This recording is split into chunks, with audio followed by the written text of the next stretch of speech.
the human species has been knitting itself together, claiming technologies which allow the manipulation of energy, letting its population run uncontrolled to force an ever-expanding cultural and technological frontier.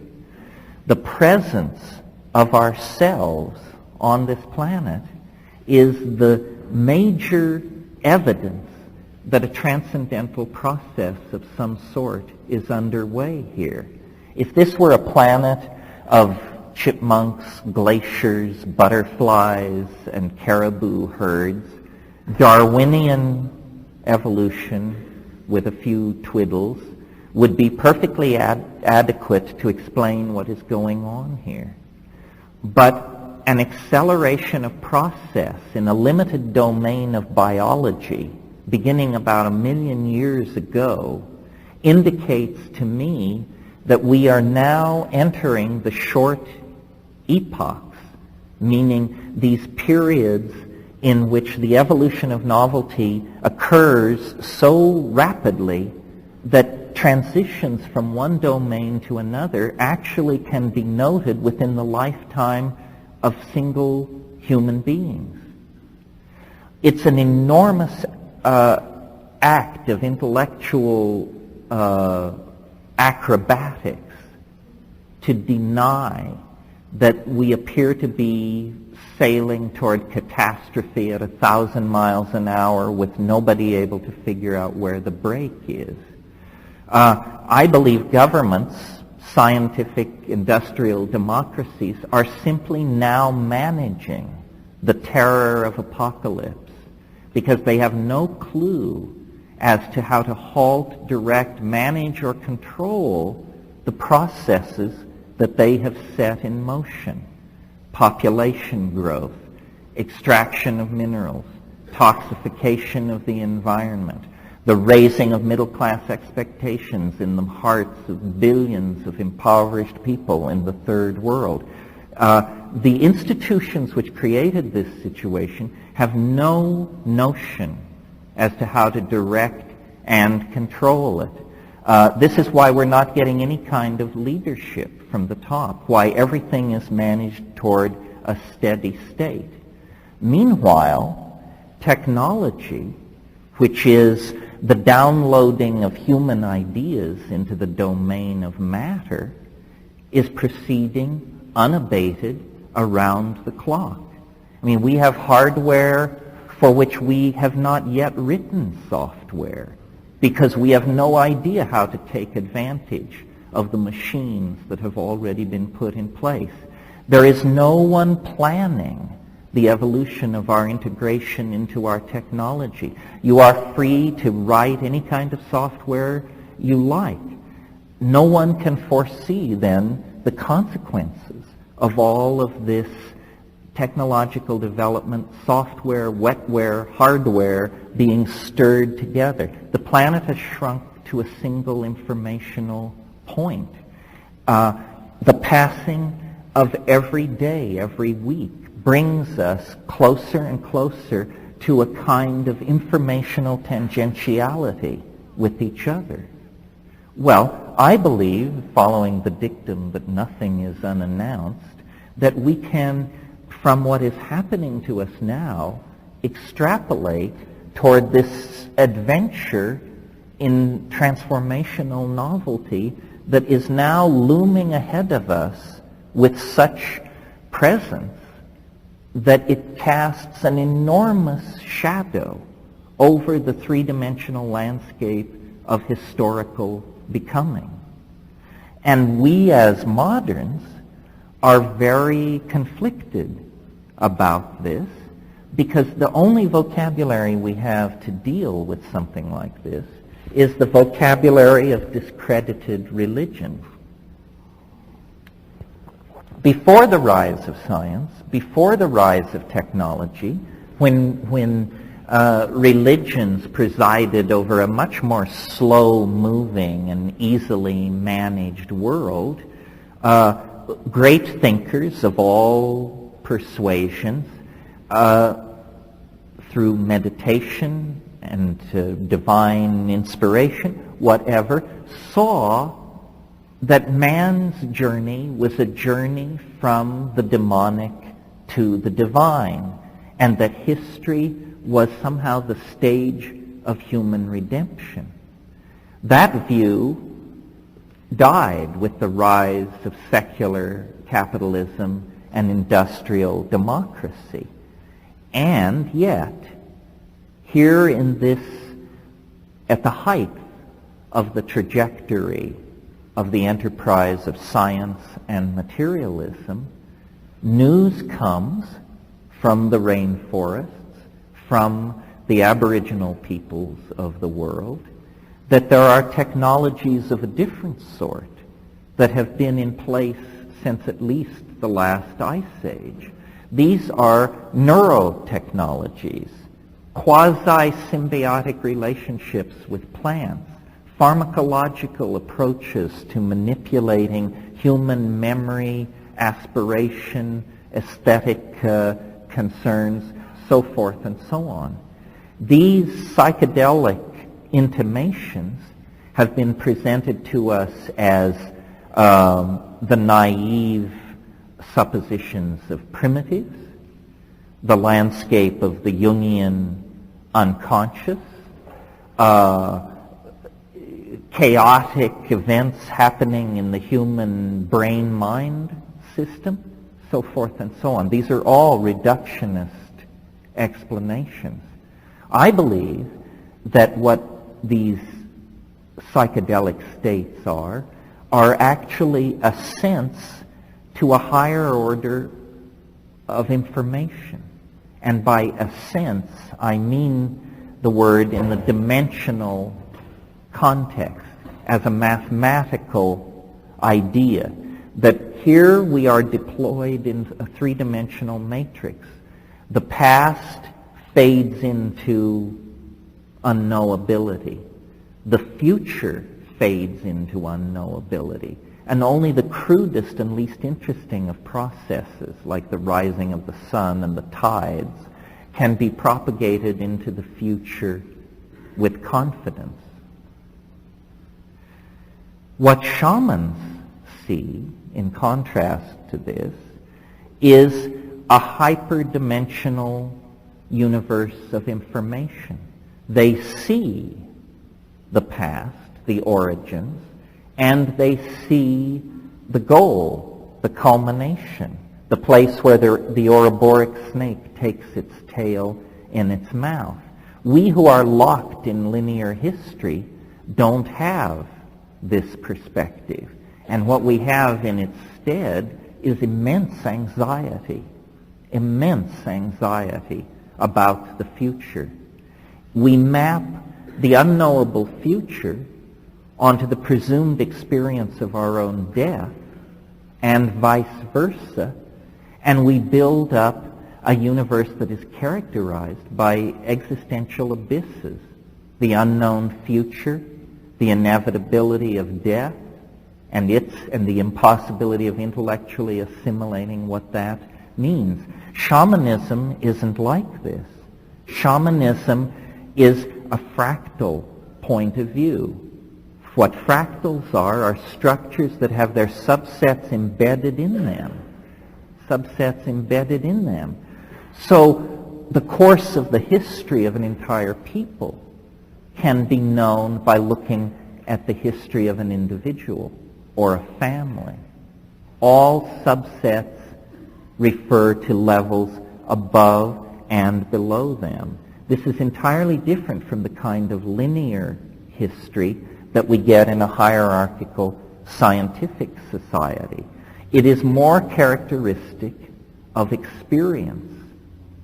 And this is a very important point, because the two phenomena that I tried to call your attention to that argue for hope are the self-evident accumulation of novelty and the self-evident acceleration of that accumulation of novelty. Well, now notice the phrase self-evident. These are not things that you have to study advanced mathematics to perceive. These are not things revealed to the holders of advanced degrees. This is stuff that one can tell by feeling into the world. The structure of linear society has disempowered the individual. We are all now, we have bought the Hobbesian notion that we are social atoms in a vaster machine than ourselves with a greater purpose than we can know. This is actually hogwash. As you move away from the human individual, the consciousness about what is happening becomes more and more low-grade and amoeba-like. You have the consciousness of the Giuliani administration, the consciousness of the American government. You see, as you widen the Venn, it becomes more and more primitive, more and more simply a matter of stimulus and response. But you, the supposed irrelevant atom at the center of this process, make very subtle judgments, take in information of all sorts, compare, contrast, weigh, understand, seek evidence. This is the subtlest thinking that's going on. But we don't reclaim our own minds. We look for institutional guidance, and yet it was institutions that guided us to this moment. So the character then of this next advance into novelty is, from my point of view, now easily discerned. It is boundary dissolution. This is what is happening. This is why great wealth and great poverty must come to terms with each other. It's why the first world and the third world must come to terms with each other. It's why gays and straights must come to terms with each other. Boundary dissolution is what is happening. And this has been going on for a long time, but it affected our peripheral technologies first, almost without us noticing it. We've gone from a world where information moved at the speed of a horse's gallop to a world where all information is cotangent. Space is only an illusion of the plebes. Everyone else, with their computer networks and their connections, knows that the world has become a kind of virtual point. And yet still we maintain the most toxic of all the fictions to come out of the dominator experience, the fiction of the individual ego. This maintenance of the fiction of ego is what is exacerbating a smooth transition into a new world order, because people have one foot in the dematerialized, collectivist, virtual, feeling-toned, experience-based future, but they also have one foot in the in the consumer fetish, objectified, constipated, linear, acquisitive, class-conscious, sex-conscious, race-conscious past. And each one of us is a union of these opposites. Each one of us is trying to make some kind of a alloy of our hideously dysfunctional cultural past and the incredibly compelling yet frightening, dimensionless, boundaryless, polymorphic, polyamorous future. And to my mind, then, the role that psychedelics play in all this is critical, because they are catalysts for change. If you are not moving as fast as the general wave of novelty, psychedelics will bring you up to speed. Society will go from being utterly incomprehensible and horrifying to simply being horrifying. If you are up to speed, and you with the cultural wave, and you then avail yourself of psychedelics, you become a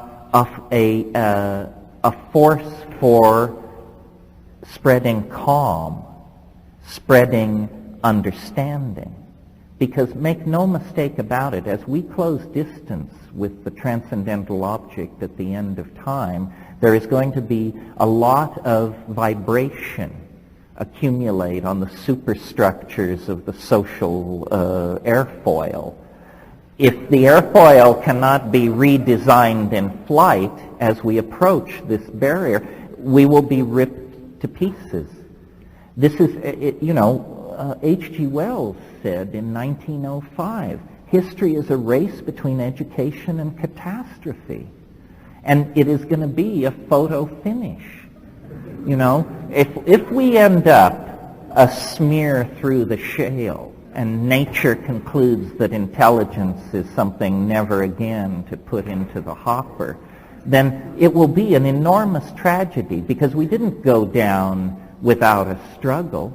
We have the technologies, the ideology, the compassion for each other, and caring world. We are not a lost cause yet, but we may end up a lost cause.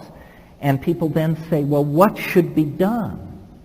The Tolstoyan question. What then should be done?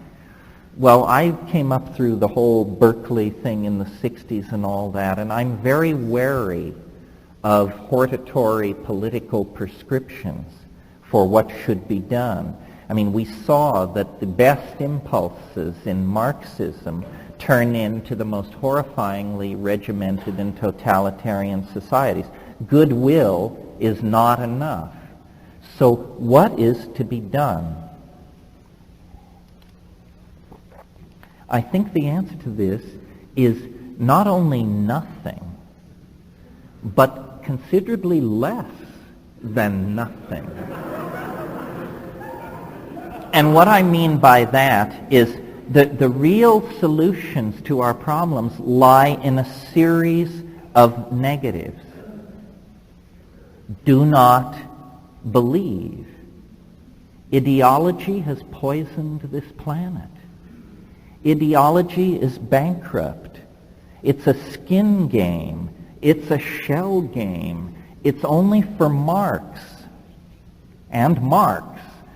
It is beneath your dignity as a body to get mixed up in ideology. I mean, after all, where is it writ large that talking monkeys should understand the nature of being anyway? So belief is an incredible cop-out on intellectual truth-seeking, because belief precludes believing in its opposite. And so this is a self-limitation. You've become your own cop.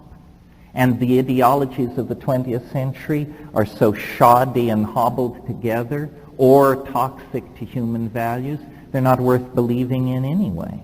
So deconditioning ourselves from belief. Some people call it cynicism. I call it good sense. I'm not a cynical person, but I know shit from Shinola, and I don't expect people who don't to get a lot of respect from the rest of us. I mean, what does it mean if you're an optimist, and that means you can't proclaim the difference between boot polish and excreta? It's ridiculous. Okay, don't believe. The next thing which comes out of that and is an even stronger prohibition, don't follow. Following is a tasteless position to find yourself in. Pets follow, vice presidents follow, and bad acts follow. So, why follow?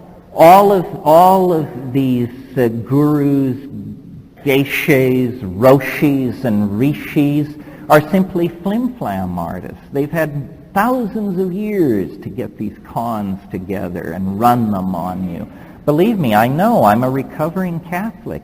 You have to fight your way free of belief, and then do not follow. Do not follow. It's an obsolete, tasteless thing, and there's no human dignity in it whatsoever. Then a harder one, a more radical one, the one that might get me shot.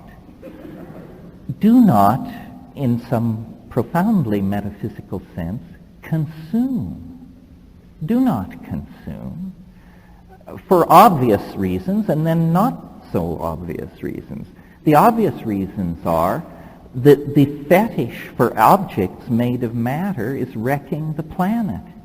If everybody on Earth had what the people in the front row here have, there wouldn't be enough metal, glass, plastic, and petroleum in the planet to provide that kind of lifestyle to the billions of people who now aspire it.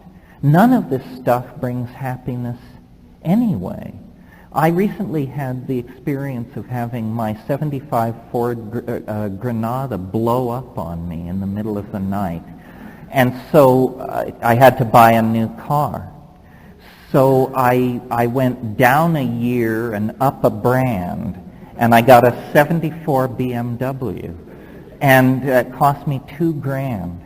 And I guarantee you, once you have the little thing on the steering wheel, the quaternity sign, you don't need the $90,000 model. What we should all do is buy antiques. Don't consume anything which hasn't already been made. It's a lot of shit that's been made. It's all over the place. I see it in Manhattan going for a bundle. What we need to do, you see, is retool our values so that what is new is odious, tasteless, déclassé, embarrassing, and not to be found in the better home.